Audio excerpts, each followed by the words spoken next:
Hello and welcome to View from the Eagle's Nest. My name is Ian Henderson and I'm privileged to be the Director of Training here at Eagle Training. Today's video is all about how to give effective feedback. Now, to give that some context, there are really 5 types of feedback. First of them actually is no feedback at all. And with no feedback comes the risk of extinction, because people just don't know when they're performing well or when they're not performing well. The next type of feedback is informational. This is, as the name implies, where information is given, but that information, to be valuable, needs to be up to date. The third type of feedback is negative feedback, and I think this is the one that most people assume is feedback.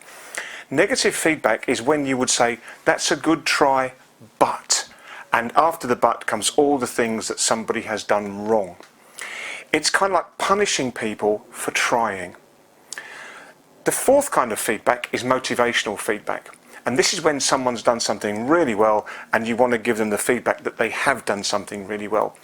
It's the kind of feedback that most people find very easy to give because it is exactly that. It's rewarding and it's positive. There is no conflict in motivational feedback. The fifth type of feedback, and the one that I want to focus on today, is developmental feedback. Now, developmental feedback is when things haven't quite gone as well as they were supposed to. And this is the kind of feedback that some people find hard to give because they think they're being nasty in some way to people who have tried their very best but yet just hasn't quite worked. But it doesn't have to be. It really doesn't have to be. Now, why would anybody want to know about how to give developmental feedback?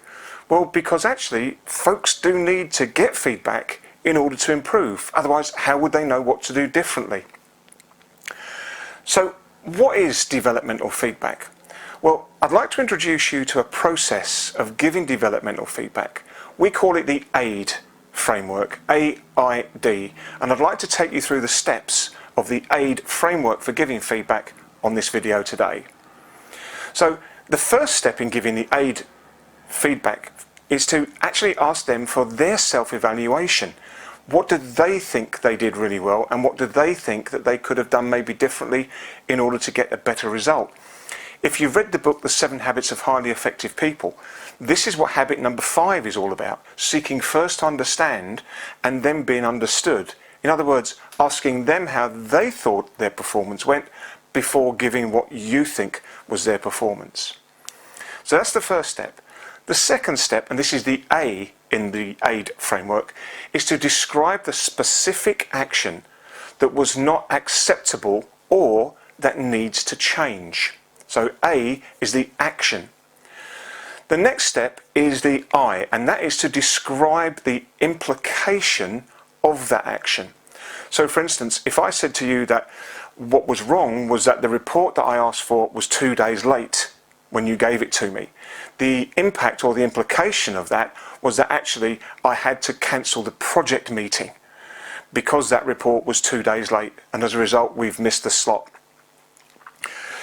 The next step is the D, and that is to describe the desired alternative behaviour. So that's where I might say to you something like, in future, I'd like my report to me on time, please, or let me know in plenty of time if you have a problem in doing so. So what if you use the AID framework, the action, impact or implication, and desired future alternative behaviour? Well, I believe that it makes giving developmental feedback that much more effective, and in many ways that much easier to give if up to now you've been struggling in giving that kind of feedback. I hope that you found today's video useful. I hope you found it interesting. Watch out for the next View from the Eagle's Nest. Thank you very much.